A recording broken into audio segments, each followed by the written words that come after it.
All right. Good afternoon. Welcome to the June 15th, 2023 Public Access Financial Advisory Committee meeting. Real quick, I think maybe we could introduce everybody. Why don't you go around the room and introduce yourself? Sure. Peter Billigis, the new treasurer of PPMTV. Chad Cordner, the executive director of PPMTV. Karen Conard, city manager. Andrew Pergel, Deputy Finance Director. I am the City Manager's appointee to the committee. And I'm Vince Lombardi. I'm a city councilor, and I'm the mayor's appointee. Ashton Gray, Cable Commission appointee. All right, thank you. And we'll start off with the motion to accept the meetings of June 13th, 2022. I'll move that. Second. All those in favor? Aye. All right. And now a brief go over of the finances of the trust.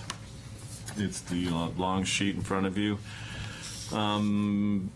So far, the city has received the 4 payments from Comcast for the year, totaling $478,000 and change. The city keeps the first $360,000. Sends anything over $360,000 to the trust, which amounted to $118,015.05, making the trust balance approximately $177,616. Okay, if there's no questions on that, we will go to the presentation of the PPMTV's budget by the members of PPMTV.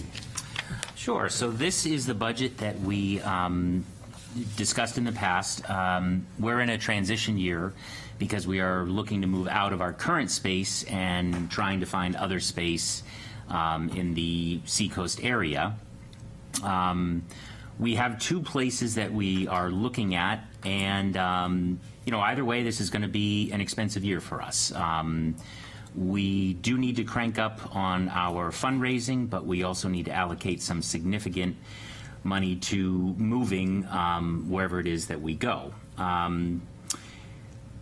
There are some things on the budget I want to just point out. It does say draft budget. This essentially would be a final budget. In the middle column, you'll see the second number down is 175,000. It should be 175,500. And you will also notice way down at the bottom, there's a 5% contingency, and that's something that we've never done before, to my knowledge, to have a contingency within our own budget. And that's something that we'd like to do and hopefully grow that going forward. And then I think the final thing to just look at, which changed from some of the initial budgets that we discussed, the moving fit-up/current rent cost. We had a number in there of $10,000 if we move to one location. We cranked that up to $25,000. And then, of course, if we go to the Lafayette location that we've discussed, we have to drastically cut our moving budget and fit-up budget. But those were the big changes. We talked about at our previous meeting the promotional cost. That's down under miscellaneous. Promotional typically refers to cable and software updates that we have to pay for. And even though last year there was an expensive one of $3,000, that's not something that we have to do every single year. So what we really need to do is save maybe $1,000 a year, because we do that every 3, 4, or 5 years. But other than that, one of the reasons, again, we have not locked down any location to move to. We are able to stay at our current location for several months, but one of the reasons that we are asking for more funds than what we may have in the past is to address some of that uncertainty. Obviously, real estate on the Seacoast is expensive, and we just want to give ourselves enough of a cushion to make sure that we don't box ourselves into a situation that we don't want to be in.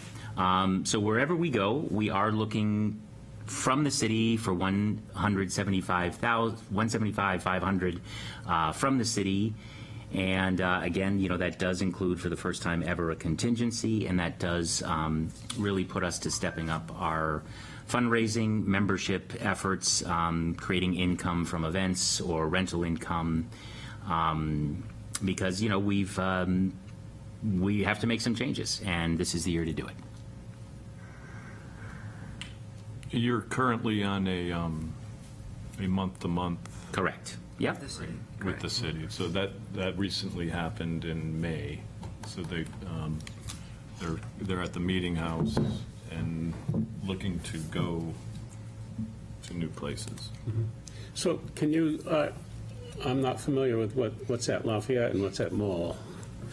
Sure. So Lafayette is a property right down the road by Bolorama. It's 599 Lafayette. There's a space in there that is available, that is in Portsmouth and would work for us.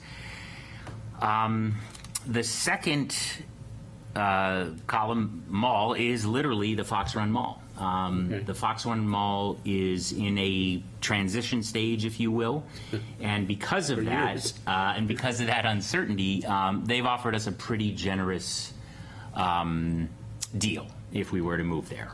So we've talked about our bylaws at the moment demand that we maintain a Portsmouth, quote, headquarters.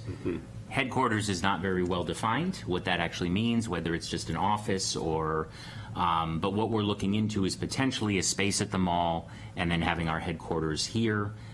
In other words, offices here and then studio space at the mall. The mall space is quite large. It's 4,000 square feet. And again, the offer was quite generous. That's the 9,600. Right. Correct, yes. Yeah.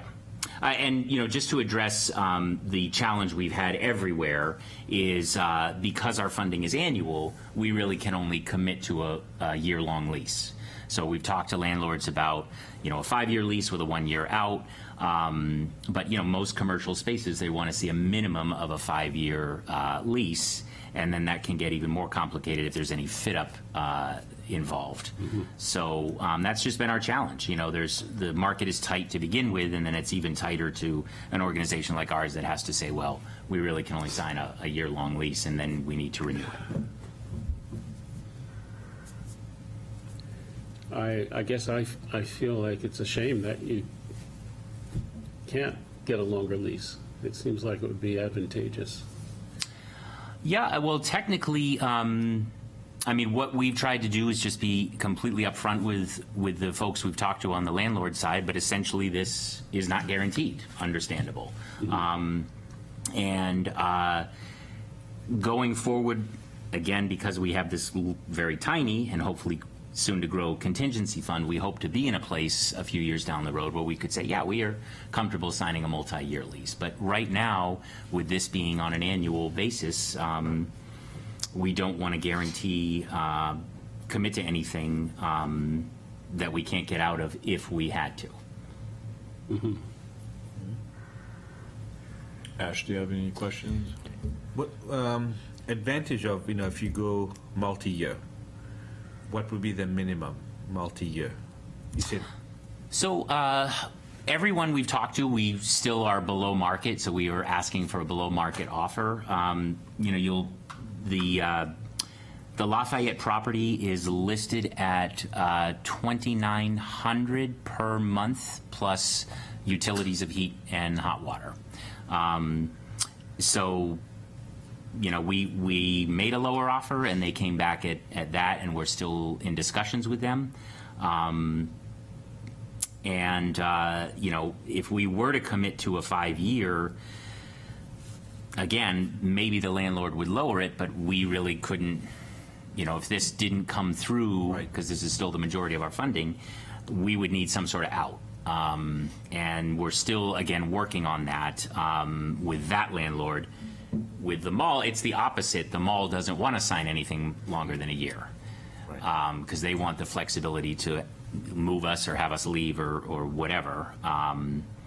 But we see this as a transition year, a year to regroup with our fundraising, regroup with our savings, and kind of just hit the reset button.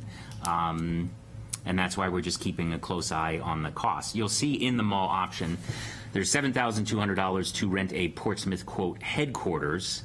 And we're already talking to organizations that are nonprofits in Portsmouth that might be able to give us an office or two for either nothing or a low rate. Yeah, it's possible we may be able to work something out with the city as well. And if we can eliminate that or cut that number, that's simply just more for our bottom line. Any other questions? Nope, not at this time. I would make a motion to authorize $175,500 from the trust to the corporation for the fiscal year '24. Any second? Second. All those in favor? Yes. Aye. All right. Any public comment? I don't see anybody from the No, public we here. don't have a Zoom link. We don't have any members of the public in the All room. right, all right. I'd take a motion to adjourn. Second. All those in favor? Aye. Aye. Thank you very much. Thank you. Thank you.